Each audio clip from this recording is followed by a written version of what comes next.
This is the eighth crisis that the South Asian region witnessed in the last 38 years. What is different this time? The intoxication of hard power is not enough to violate and hurt an independent country like Pakistan.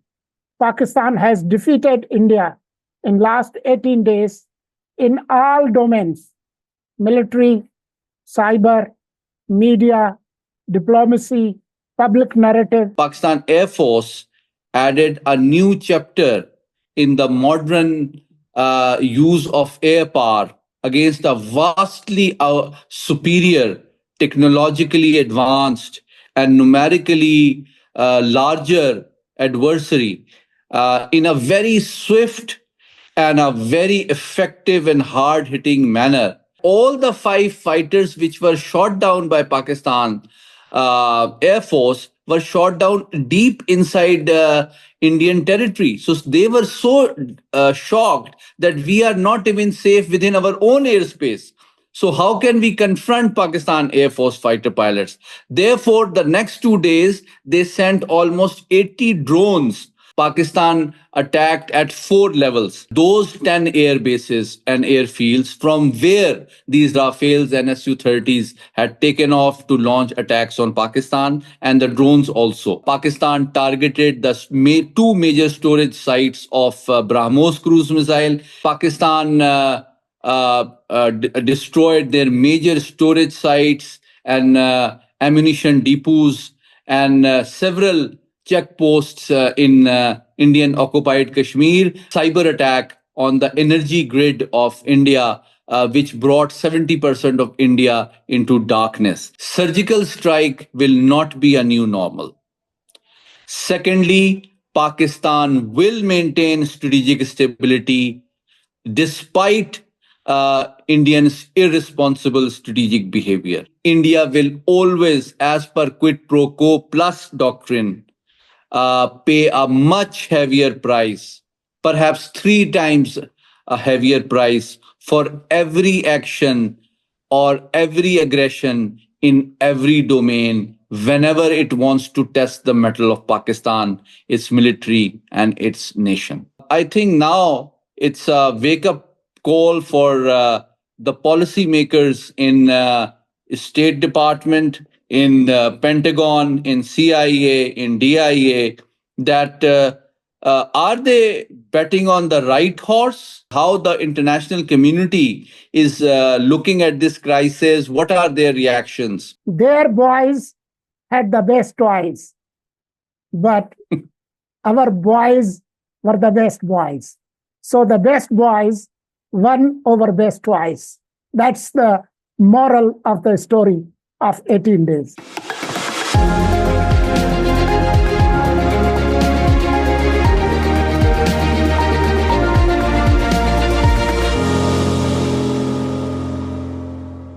Viewers, very warm welcome to another episode of V News English program, which is a joint production with Strathia The Weekend. My name is Muhammad Ali. And I'm Murtaza Solangi.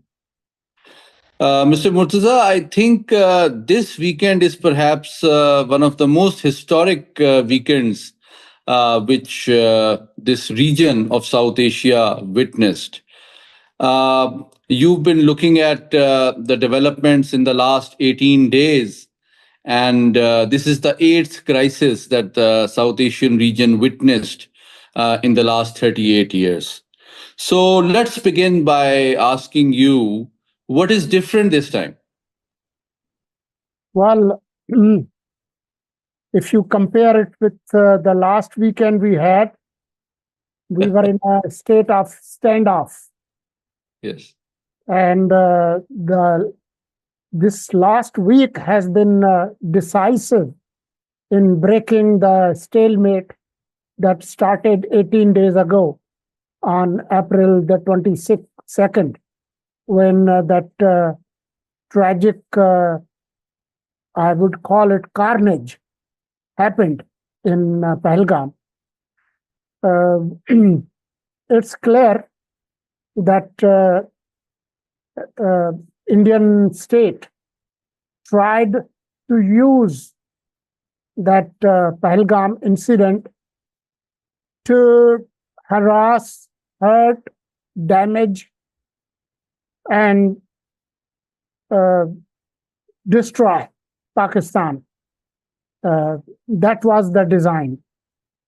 But the last 1 week has demonstrated it to the world, not only to 1.65 billion people of India and Pakistan, but to the entire world. That arrogance, hubris, and the intoxication of hard power is not enough to uh, violate and hurt an independent country like Pakistan. So that is the result that we have seen, especially in last few days, starting the night of 6th and 7th May, and then the day after, till the wee hours of Saturday morning, when Pakistan had enough.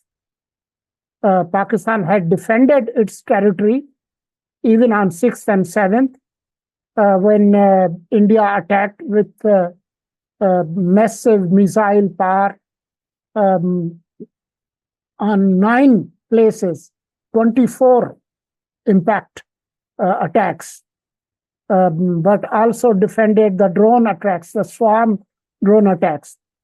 On 6th and 7th, they had 112 aircrafts taking part, and Pakistan did not lose a single aircraft. They lost 3 Rafales and 2 other aircrafts, taken together 5 aircrafts. Their arrogance of Brahmos and Rafales and all other, hard power did not win the resolve of Pakistani people and its armed forces did. So it was not an easy competition. Even at a cursory look at the budget of both countries, India's defense budget is closer to $80 billion. Pakistan is 1/10 of that amount. So I think Pakistan has defeated India in last 18 days in all domains: military, cyber, media, diplomacy, public narrative, and Pakistan has come out on top. So I think 250 million people should pat their backs themselves. Indeed, and just to build further from where you uh, ended, that Pakistan essentially enjoyed and demonstrated a full spectrum dominance across all domains and across all elements of national power against a country which is 4 times its size, a population which is 6 times its size, and a country whose defense budget is almost 9 to 10 times its size. So I think it is not something that will affect only South Asian security dynamics, but I believe in the months and years to come, it will have very significant implications for South Asian balance of power, for Asia Pacific security environment, for the US Indo Pacific strategy, for the containment of China project, and also for how the defense industry and the international arms market look at the lessons of the last 4 days. And since I've been researching and teaching modern strategy for about 15 years, I think Pakistan Air Force added a new chapter in the modern use of air power against a vastly superior, technologically advanced, and numerically larger adversary in a very swift and a very effective and hard hitting manner, which has won admiration from the leading international aviation experts from around the world. And I think a very interesting comment by CNN, which I was witnessing, and also by Financial Times London today, that they are really admiring how Pakistani pilots effectively employed and strategized the modern Chinese technology against the best of Western defense and weapon systems like Rafale and so many and so forth. But let me briefly just share for the benefit of your audience. In military, I think there are three aspects which are unique to this to the last 96 hours or 4 days. On day one, as you rightly pointed out, India sent 80 of its most modern, most advanced, and expensive aircraft to invade Pakistan. And Pakistan Air Force was alive and ready. And so they successfully not only defended their airspace, but also shot down five of their most advanced aircraft, three Rafales, which is the premier European fighter aircraft, 4.5 generation, and also the backbone of the Indian Air Force, which is the Su-30 MKI, which is the leading frontline fighter of Russian origin, and also a MiG-29. But I think that huge debacle, based on the most intense air battle in a very long time, which was fought over South Asian airspace uh, at 12:30 in the middle of the night, at a time when 57 international airliners were flying across Pakistani airspace, which meant there were at least 150,000 men and people traveling whose lives could have been jeopardized. But thankfully and mercifully, Pakistan Air Force effectively defended its airspace and humbled a numerically and technologically superior adversary. But that forced a huge, psychological impact on the Indian military and Air Force leadership, which is evident that the next 2 days they were reluctant to send their manned fighter aircraft into Pakistan airspace, because that all the five fighters which were shot down by Pakistan Air Force were shot down deep inside Indian territory. So they were so shocked that we are not even safe within our own airspace. So how can we confront Pakistan Air Force fighter pilots? Therefore, the next 2 days, they sent almost 80 drones across Pakistan to sort of, avenge some damage and also improve the morale of their nation and retain some sort of confidence of their political leadership.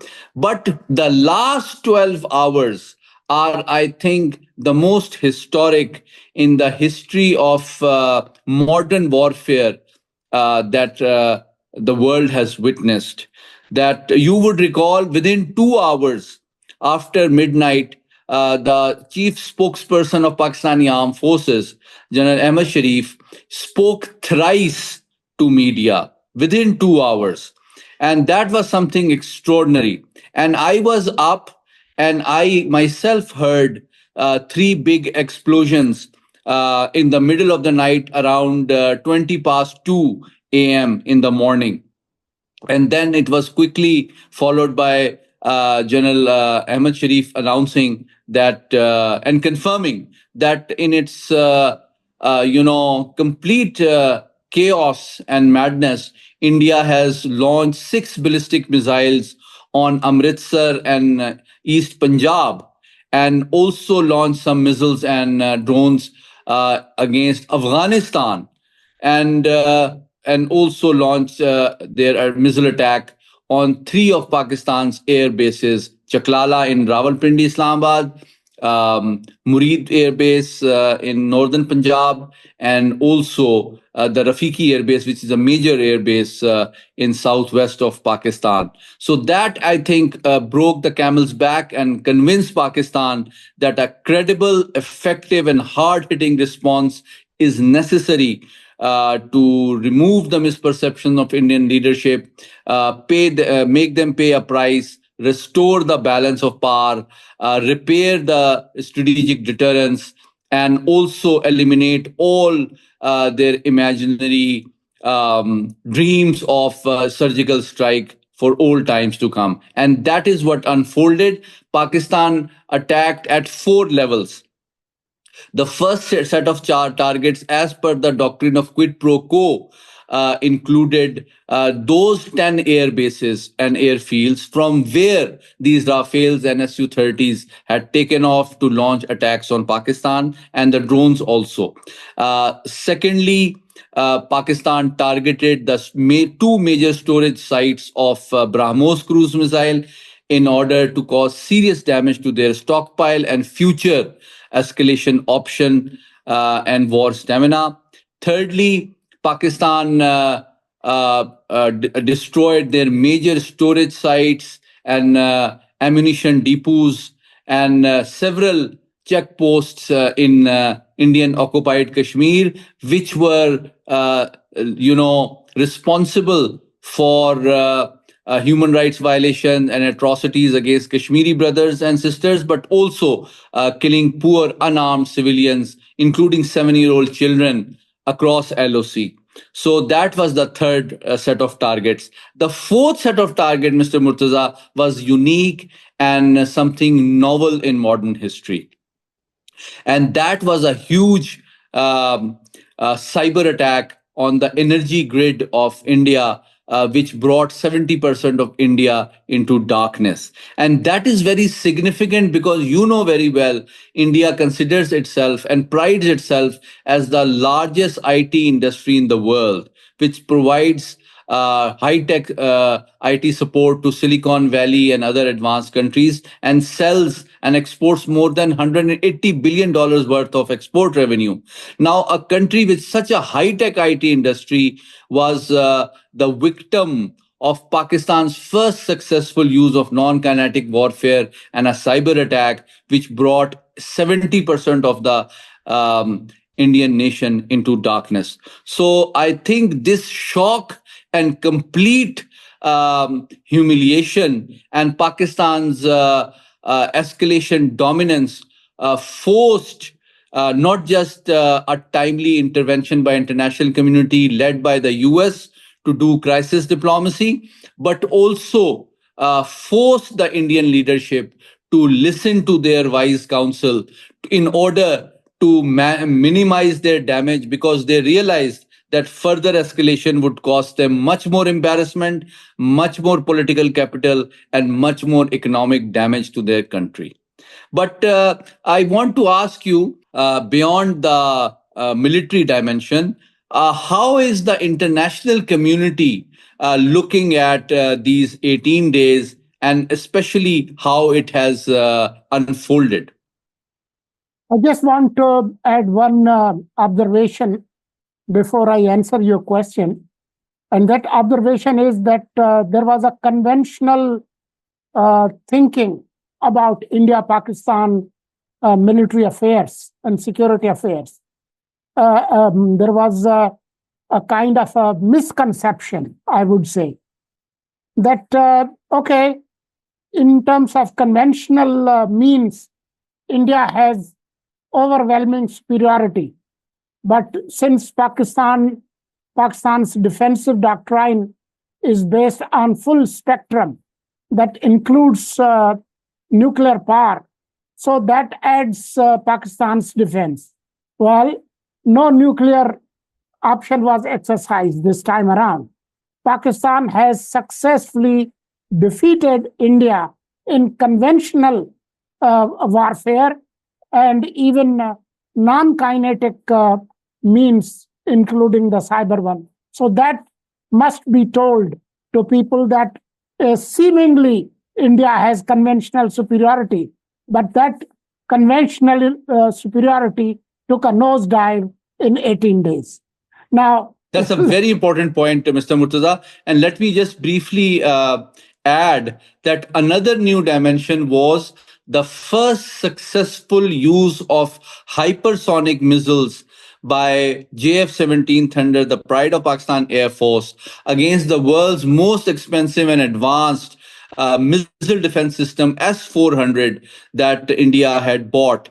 And it was just one aircraft which successfully neutralized that S-400, making Indian airspace vulnerable for future and additional missile strikes inside India. And I think that taking out the eyes and ears of Indian missile defense system by destruction of S-400 battery perhaps forced India to reach out to international powers and seek their intervention for a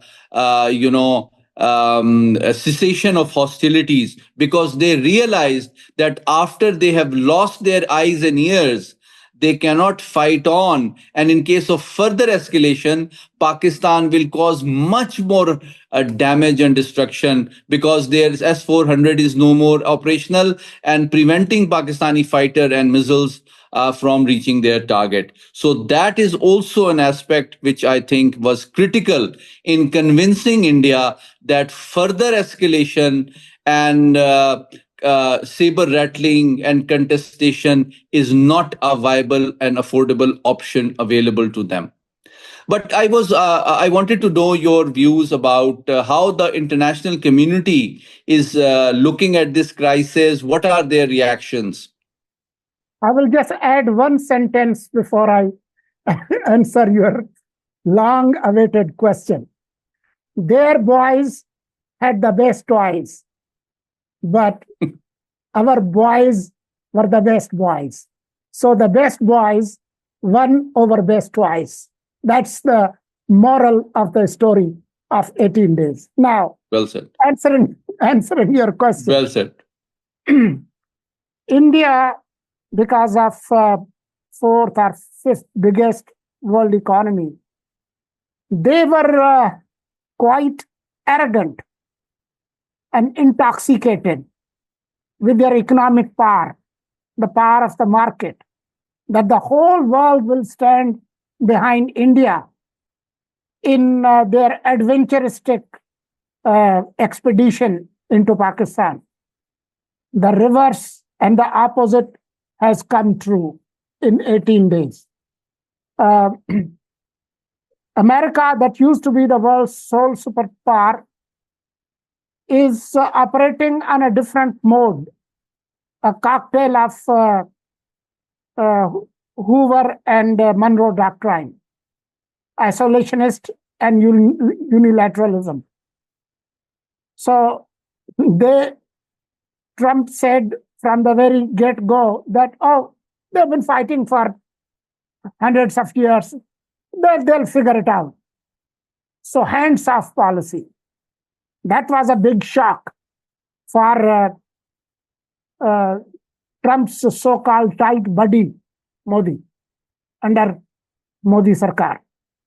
Then you saw the European Union, the other important countries, including Russia, one of the biggest suppliers of the Indian military hardware. So that was a big lesson for India, that you might be economically strong, but that's not the only power to give you the license to go against a small neighbor like Pakistan. Pakistan is not walkover. Pakistan is not that weak. So we have uh, uh, demonstrated this to the world. So I think India should realize that in last 18 days, no country sanctioned its license to kill Pakistan. That's the diplomatic, you know, experience, and the very fact that Pakistan used Chinese technology and defeated their adventurism is another classroom exercise for the military experts in the world, that you might be uh, intoxicated with your scientific old power, but you are an old power. There's a new power. There's a new sheriff in town, and that's China. Very well said. Now, let me ask a question which in an area which you specialize and master in.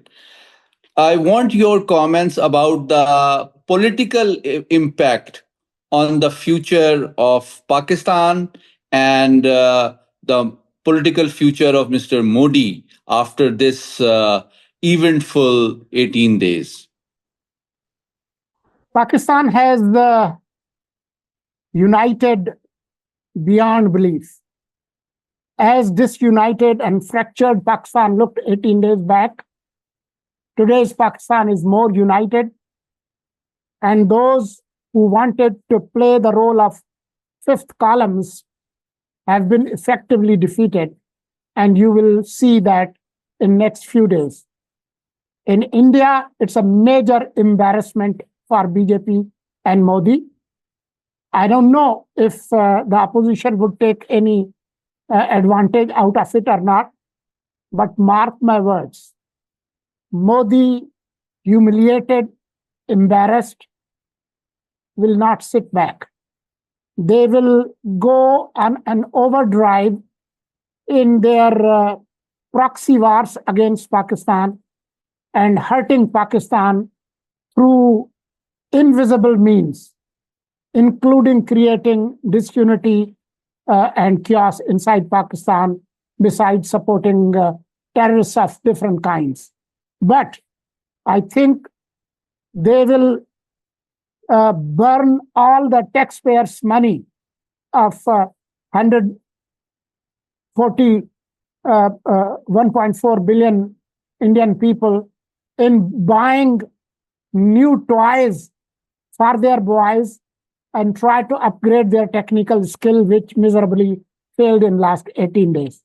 So going fast forward to the next Indian elections, I have a fear, and I think they will try to create another crisis like Pahalgam and use it to attack Pakistan. Pakistan should be ready for that. Indeed, but I think my brief comment regarding its geopolitical implications is that it will have significant geopolitical implications because now US might improve its understanding of Indian strategic character and capability because it seems that there are serious thinkers among US strategic elite and strategic experts who are beginning to show signs of skepticism regarding the quality of Indian commitment towards containment of China project. And after the Doklam humiliation, when 150 Indian soldiers were beaten up through simple sticks, and today they were humbled by a very small but efficient and professional air force.